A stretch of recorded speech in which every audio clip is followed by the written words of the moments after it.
12 de enero de 2023.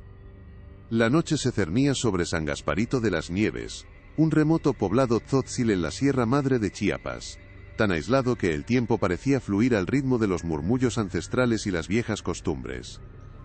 Dentro de una humilde choza de adobe y palma, una vela de cera de abeja parpadeaba con desesperación, su luz amarillenta luchando por disipar las sombras que danzaban en las paredes y ocultaban presagios. El aire pesado olía a leña quemada, a hierbas medicinales y a la tierra mojada por una lluvia reciente, una fragancia penetrante que se mezclaba con la ansiedad palpable. Fuera, el ulular del viento arrastraba un coro de rezos y cánticos en tzótzil, un lamento colectivo que presagiaba lo inminente con una solemnidad escalofriante.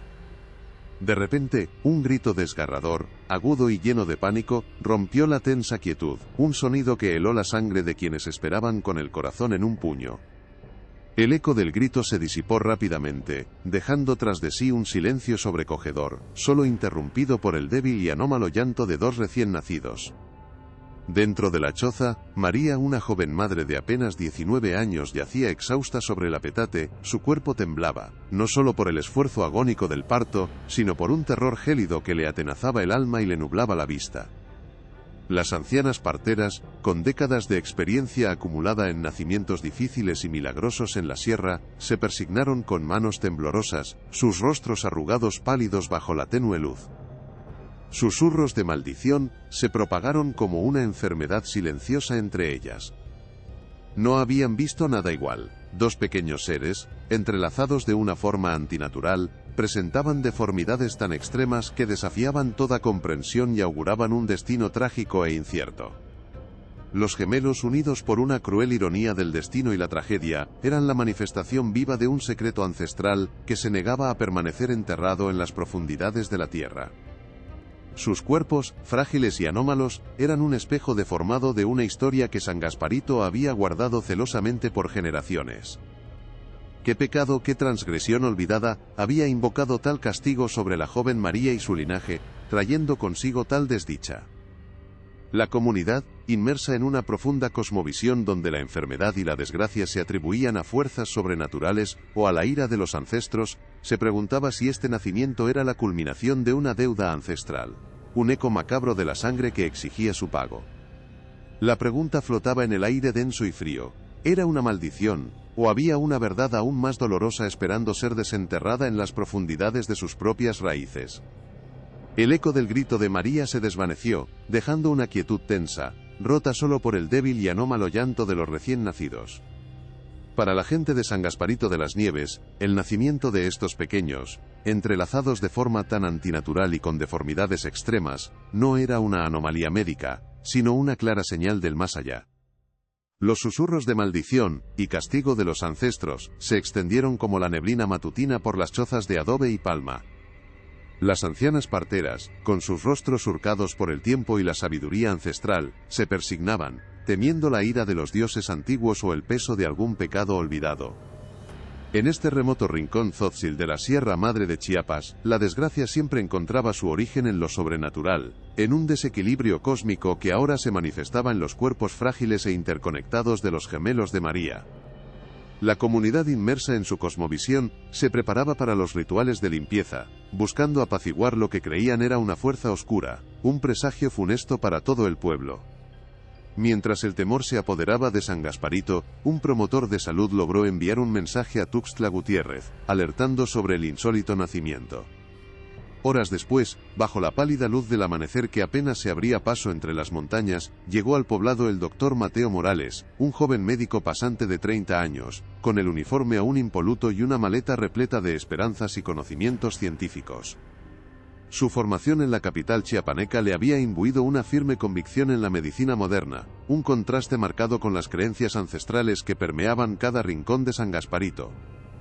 Al entrar en la humilde choza, la escena le golpeó. Los gemelos, unidos por el tórax, con sus pequeñas extremidades y rostros desfigurados, eran la viva imagen de una tragedia biológica.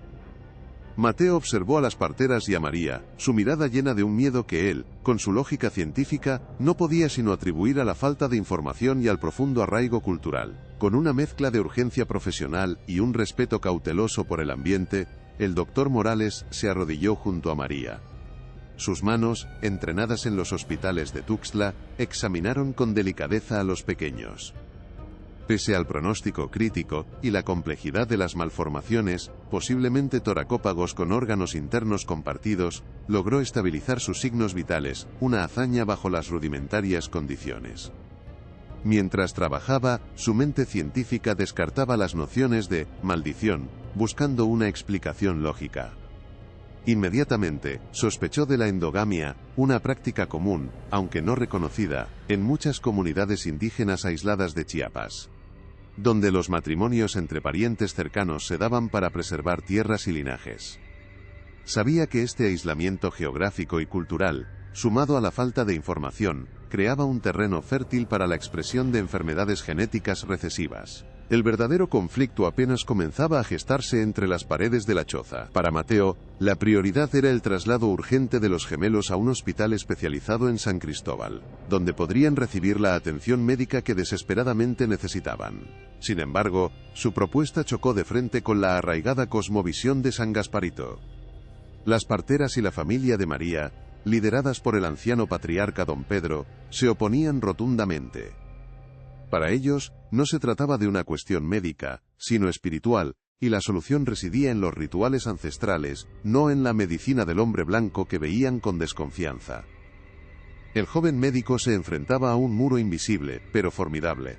La lucha entre la superstición y la ciencia, un desafío que iba más allá de lo clínico, y se adentraba en el tejido mismo de la identidad y las creencias de un pueblo en el corazón de la Sierra Madre.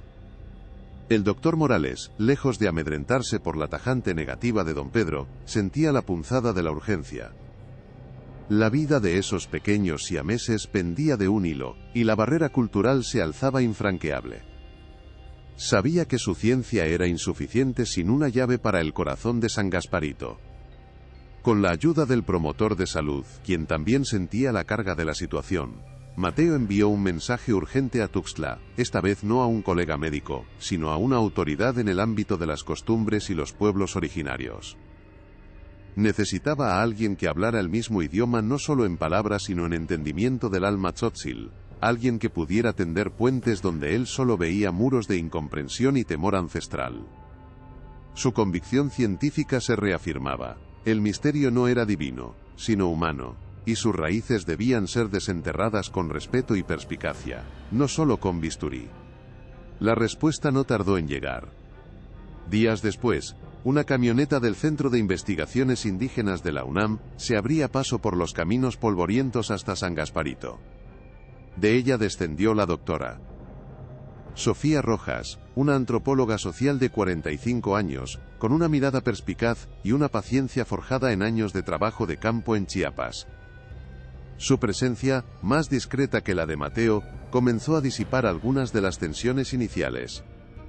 Sofía, con su conocimiento del tzotzil y su profundo respeto por las tradiciones, se sentó con las parteras, escuchando sus preocupaciones y susurros sobre la mala suerte y los espíritus ofendidos. Entendió de inmediato que la verdad que buscaba Mateo no residía solo en la biología, sino en la intrincada red de creencias y la historia no contada del pueblo, una que se susurraba al oído y se guardaba con celo. Juntos, Mateo y Sofía formaron un equipo inusual, uniendo la lógica científica con la empatía cultural.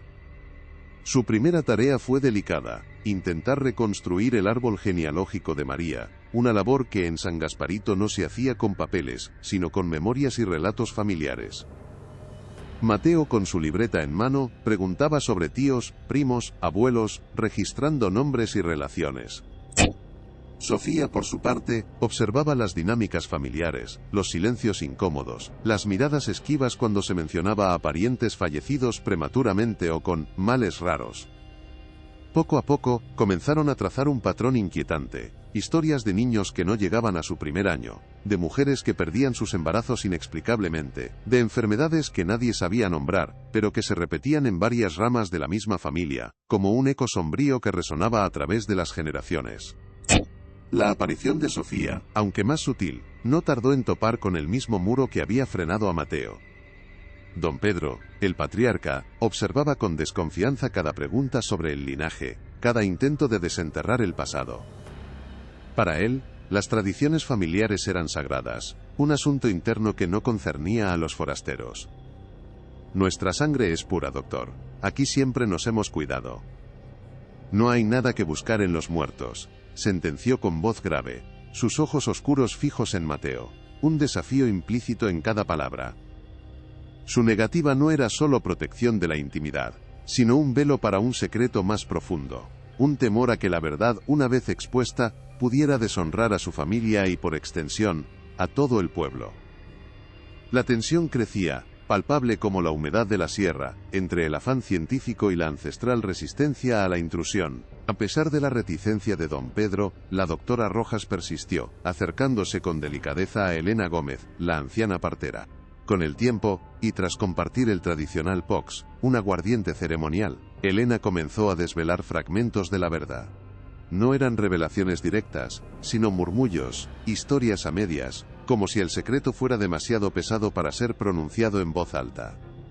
Habló de cómo la familia López siempre se ha casado entre sí, para no perder las tierras y mantener la sangre fuerte, una costumbre arraigada desde tiempos inmemoriales. Contó sobre uniones entre primos y tíos con sobrinas, justificaciones que, en su momento, parecían lógicas para preservar el patrimonio y la identidad, pero que ahora, a la luz de los gemelos, adquirían un matiz siniestro. La semilla de la endogamia, plantada hace generaciones, empezaba a germinar en la conciencia de los investigadores. Los murmullos de Elena Gómez, aunque fragmentados, llegaron a oídos de Mateo y Sofía con una claridad inquietante. Sin embargo, cuando la antropóloga y el doctor intentaron profundizar, buscando corroboración en otros ancianos o miembros de la familia, un muro infranqueable se alzó ante ellos. Don Pedro, con su presencia imponente y su mirada de águila, había percibido la dirección de las preguntas. Convocó una reunión con los principales del pueblo, y sin alzar la voz, pero con una autoridad innegable, declaró que la salud de los gemelos era un asunto de los ancestros, y que cualquier intento de desenterrar lo que ya está enterrado, solo traería más desgracia. Prohibió explícitamente a cualquier miembro de la comunidad hablar con los forasteros sobre los linajes familiares o las uniones pasadas. Su decisión, respaldada por el temor colectivo, congeló cualquier avance. La orden de don Pedro se extendió por San Gasparito como una sombra helada, silenciando las pocas voces que se atrevían a murmurar. Los rostros antes curiosos se tornaron esquivos, las puertas se cerraron con premura al ver a Mateo o Sofía acercarse. El promotor de salud, antes un aliado, ahora mostraba una preocupación palpable, advirtiendo sobre la delicadeza de desafiar al patriarca y las posibles repercusiones para su propia posición en el pueblo. La frustración de Mateo era inmensa, sentía que el tiempo se agotaba para los gemelos, cuyas condiciones seguían siendo críticas, y cada día de retraso era una sentencia más severa. Sofía, con su experiencia, comprendía que la resistencia no era malicia, sino el miedo profundo a la deshonra y a la alteración de un orden ancestral. La tensión en la pequeña choza de María era casi tan densa como el aire cargado de incienso y desesperación. Mateo, viendo la mirada perdida de la joven madre y sintiendo el peso de la tradición, sabía que un enfoque directo sería inútil. Sofía, por su parte, propuso un cambio de estrategia. Si no podían hablar con los ancianos, debían buscar una vía más sutil, una que apelara al corazón y a la esperanza, no solo a la razón. Sugirió enfocarse en María, en su dolor y en su deseo instintivo de entender qué le había ocurrido a sus hijos. Quizás a través de ella, la verdad podría encontrar una grieta en el muro de silencio que don Pedro había erigido, permitiendo que la ciencia ofreciera no una acusación sino una posibilidad de futuro para otros. La estrategia de Sofía se centró en la empatía. Se sentó junto a María no como una investigadora, sino como una mujer que comprendía el dolor de una madre. Le habló en Tzotzil no de ciencia, sino de la fuerza de su sangre, de la importancia de entender por qué sus pequeños habían llegado al mundo de esa forma tan particular. Poco a poco, la joven madre, agotada y con el alma en vilo, empezó a confiar en ella. El rostro de María, antes velado por el miedo y la sumisión, mostraba ahora una chispa de esperanza, una necesidad profunda de respuestas que don Pedro y las antiguas creencias no podían ofrecerle. La antropóloga, con su voz suave y sus preguntas cuidadosamente formuladas, comenzó a desatar los nudos de un silencio ancestral, buscando la grieta por donde la verdad pudiera fluir. Fue en una de esas conversaciones íntimas, bajo la tenue luz de la vela que aún custodiaba a los gemelos, cuando María, con los ojos vidriosos, susurró una verdad que heló la sangre de Mateo y Sofía. «Mis padres eran primos hermanos, doctor», dijo con una voz apenas audible, como si pronunciar esas palabras fuera un sacrilegio. «Aquí, siempre se ha hecho así, para que la tierra no se divida, para que la sangre no se pierda». Esa confesión, cargada de resignación y vergüenza, era la pieza clave que Mateo había buscado. La endogamia, esa práctica silente y arraigada en el corazón de San Gasparito, dejaba de ser una mera sospecha científica para convertirse en una dolorosa realidad familiar, revelada por la propia madre de los pequeños. Con esta revelación, Mateo y Sofía supieron que debían actuar con premura y máxima delicadeza. Le explicaron a María que, para entender completamente lo que había ocurrido con sus hijos, necesitaban escuchar a su sangre, buscar las señales en lo más profundo de su ser. No hablaron de genética compleja, sino de un código ancestral que solo la medicina podía descifrar. Con su consentimiento, y bajo el amparo de la noche para evitar la vigilancia de don Pedro, Mateo tomó con sumo cuidado unas pequeñas muestras de sangre de los gemelos y de María. Era un acto de fe para la joven madre, un salto al vacío que podría traerle la ansiada explicación, o quizás, una verdad aún más dolorosa. Las muestras, cuidadosamente etiquetadas y protegidas, iniciaron un viaje clandestino y vital. Primero, en la camioneta del promotor de salud, serpenteando por los caminos de terracería hasta Tuxtla Gutiérrez, y de ahí, en un vuelo comercial, con destino a un laboratorio de genética de alta especialidad en la Ciudad de México. Allí, un equipo de expertos liderado por la doctora Isabel Fuentes, una reconocida genetista mexicana, las recibiría con la urgencia que el caso demandaba. Se realizarían análisis de cariotipo de alta resolución y una secuenciación de exoma completo, buscando cualquier anomalía cromosómica o mutación genética que pudiera explicar las graves malformaciones de los gemelos. La espera sería angustiosa, pero cada minuto valía la pena. Pocos días después, llegó el primer reporte preliminar, una ráfaga de datos técnicos que confirmaba las peores sospechas. El análisis genético reveló una clara evidencia de consanguinidad de tercer grado en el linaje de María, corroborando lo que ella misma había susurrado. Más allá de la endogamia, se identificó una mutación específica en el gen DHCR7 asociada al síndrome de Smith-Lemli-Opitz, una enfermedad metabólica rara que causa múltiples malformaciones congénitas. La incidencia de esta mutación en ambos gemelos, y su condición de portadora en María, era la prueba irrefutable. No era una maldición de los ancestros, sino un eco genético, una advertencia silenciosa que la ciencia ahora podía desenterrar y comprender. La verdad estaba al descubierto. La evidencia científica, irrefutable y fría, había desvelado finalmente la dolorosa realidad detrás de la maldición. Mateo, con los informes en sus manos, sentía una mezcla de validación y una profunda tristeza. No se trataba de darle la razón a la ciencia, se trataba de la pesada carga de lo que esto significaba para María y San Gasparito. Sofía, observando su expresión de dolor, sabía que traducir esos complejos términos genéticos a un lenguaje que resonara con la cosmovisión profundamente espiritual de la comunidad sería su mayor desafío hasta el momento. El alivio inicial del descubrimiento cedió rápidamente ante la abrumadora tarea de la comunicación, conscientes de que esta verdad, aunque liberadora, también podía ser devastadora para quienes habían vivido durante generaciones bajo una comprensión diferente. Necesitaban una estrategia, no solo para informar, sino para sanar. Sofía sugirió que María debía ser la primera en comprender, pues su valentía había abierto esta puerta.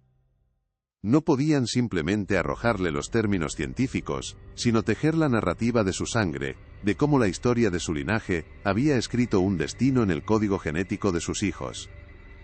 Mateo entendió que la verdad no podía ser una imposición, sino una ofrenda, envuelta en respeto y empatía. La idea no era culpar, sino explicar, desmantelar siglos de superstición, con una comprensión que honrara tanto su dolor como su identidad.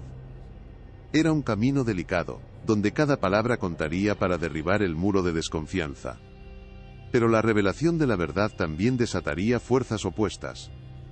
Don Pedro el patriarca había sentido el cambio en el aire. la nueva determinación en los ojos de María. Cuando Mateo y Sofía intentaron acercarse nuevamente, armados con la evidencia, él se irguió como un monolito de resistencia.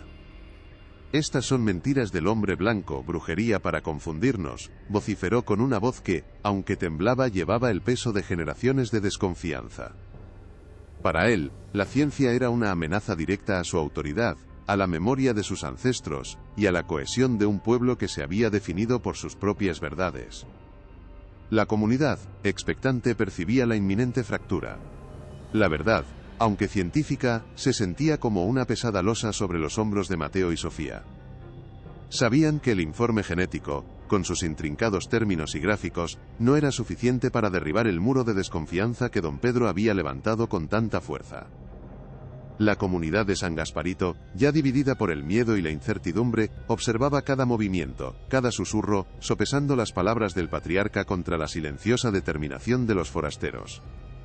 Mateo sentía la urgencia de los gemelos, cuyo estado se deterioraba lentamente, un reloj biológico que marcaba el paso de la tradición. Sofía, con su sabiduría, comprendía que la batalla no era solo por la salud física, sino por el alma de un pueblo, por su derecho a entender su propia historia, por dolorosa que fuera. La estrategia para revelar la verdad debía ser tan delicada como el tejido de sus vidas. Fue en la intimidad de la choza, lejos de las miradas acusadoras, donde María escuchó la verdad de boca de Sofía, traducida no solo en palabras tzotziles, sino en metáforas de la sangre y el destino entrelazados. Mateo, con el informe en sus manos, explicó cómo el código ancestral de su linaje había escrito la historia de sus hijos. Inicialmente, el rostro de María se contrajo de dolor, una mezcla de culpa y desesperación.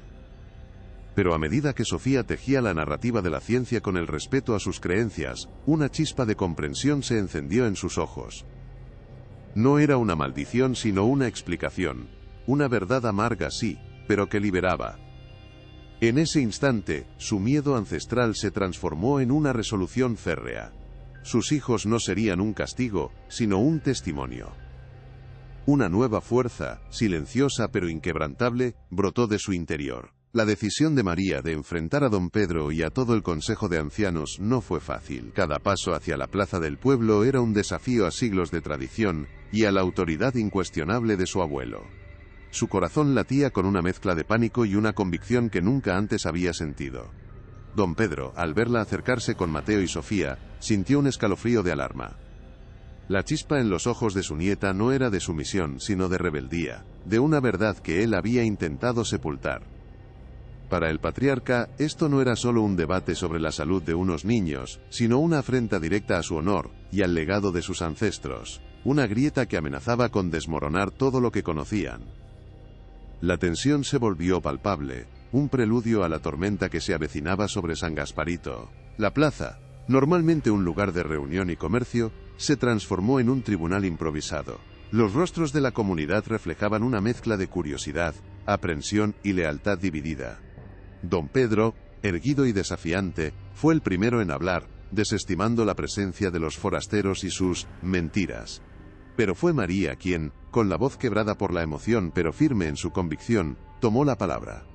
No acusó, no condenó, solo explicó, con la ayuda de Sofía, cómo la sangre de su familia, tan amada y honrada, llevaba consigo una historia que la ciencia había podido leer. Mateo, con los informes en mano, ofreció la evidencia. Las palabras de María, resonando con el dolor de una madre y la claridad de la verdad, comenzaron a sembrar una duda, una grieta en el muro de fe ciega, dejando a la comunidad en un silencio aturdido, al borde de la comprensión o la negación final.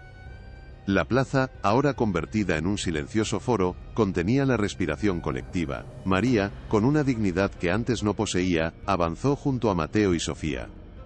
Sus ojos, aunque aún reflejaban el dolor, ahora portaban la inquebrantable determinación de una madre. Don Pedro, erguido como un roble ancestral en el centro del consejo, la observó con una mezcla de sorpresa y desafío. Para él, esta era la última afrenta, el punto de no retorno. La comunidad, dividida entre la lealtad al patriarca y la curiosidad por la verdad, guardaba un silencio tenso, cada mirada un juicio, cada suspiro una oración. María, con el peso de siglos de tradición sobre sus hombros, estaba a punto de desatar una tormenta que cambiaría San Gasparito para siempre, no con ira, sino con una dolorosa verdad. El aire vibraba con la expectación, un presagio de lo que estaba por revelarse. Con voz que al principio titubeó, pero que ganó fuerza con cada palabra, María comenzó a hablar en tzotsil. No habló de maldiciones ni de castigos divinos. Con el apoyo de Sofía, quien traducía y contextualizaba, tejió una narrativa que unía el dolor de sus hijos con el código ancestral de su sangre. Explicó cómo la ciencia no venía a juzgar, sino a leer una historia escrita en lo más profundo de su linaje, una historia de amor y de decisiones tomadas por el bien de la tierra, pero con consecuencias invisibles. Mateo, mostrando los gráficos y el árbol genealógico, ilustró cómo la unión entre parientes cercanos había concentrado una semilla de vulnerabilidad, que, al final, se había manifestado en sus pequeños. La comunidad escuchaba, con los rostros pálidos, una verdad que comenzaba a resonar en sus propios recuerdos y secretos. La mirada de don Pedro, antes impenetrable, se quebró. Observando los ojos firmes y dolidos de su nieta, y escuchando la lógica implacable de la ciencia que Sofía y Mateo presentaban, el muro de su orgullo se desmoronó. Lágrimas gruesas que no había derramado en décadas, surcaron sus mejillas arrugadas. Con una voz apenas audible, cargada de arrepentimiento y de una verdad silenciada por generaciones, confesó: «Nos casábamos entre nosotros, para que la tierra no se dividiera, para que los de afuera no nos quitaran lo nuestro. Para proteger nuestra sangre no sabía que la enfermaba». Era la confesión de un patriarca que, en su intento de preservar un legado, había sembrado sin saberlo la semilla de la tragedia, un eco doloroso que la ciencia finalmente había desenterrado, liberando una verdad que, aunque amarga, abría el camino hacia la sanación. La confesión de don Pedro resonó en el corazón de San Gasparito, no como una sentencia, sino como una liberación. Las lágrimas del patriarca, testigo de un dolor ancestral y un amor malentendido por su tierra, abrieron una grieta en el muro de silencio que había protegido al pueblo durante generaciones. La comunidad, antes aturdida, ahora empezaba a comprender la dolorosa verdad. No era una maldición, sino el eco de decisiones bien intencionadas que, sin el conocimiento adecuado, habían sembrado una vulnerabilidad genética. Trágicamente, pocos días después, a pesar de los esfuerzos incansables de Mateo y Sofía, los gemelos de María fallecieron. Su breve existencia, aunque desgarradora, se convirtió en el catalizador definitivo, el sacrificio que San Gasparito necesitaba para despertar y mirar hacia un futuro diferente, un futuro donde la ciencia y la tradición podían caminar de la mano. El deceso de los pequeños dejó una herida profunda, pero también una semilla de esperanza. La familia López Hernández, con María a la cabeza, inició un proceso doloroso pero necesario de sanación y aceptación. Apoyada por el doctor Morales y la doctora Rojas, María emergió como una voz de cambio, promoviendo la educación en salud reproductiva y la importancia de la diversidad genética en el pueblo. Se establecieron programas de concientización sobre los riesgos de la endogamia, facilitando el acceso a servicios de salud que antes parecían ajenos. El caso de San Gasparito, aunque teñido de tragedia, dejó un legado de aprendizaje y transformación, demostrando que la ciencia puede coexistir con la tradición, ofreciendo respuestas y herramientas para un futuro más saludable, sin borrar la identidad cultural. Este impactante viaje a San Gasparito nos ha recordado que la verdad, por amarga que sea, es el primer paso hacia la sanación. Si la historia de María y sus gemelos te ha conmovido, si te ha hecho reflexionar sobre los intrincados hilos que conectan la ciencia, la tradición y el destino humano, te invitamos a que des un me gusta a este video. Tu apoyo nos ayuda a seguir desenterrando estas narrativas vitales. Suscríbete a nuestro canal para no perderte nuestras próximas investigaciones y déjanos un comentario con tus pensamientos. Nos vemos en el próximo episodio.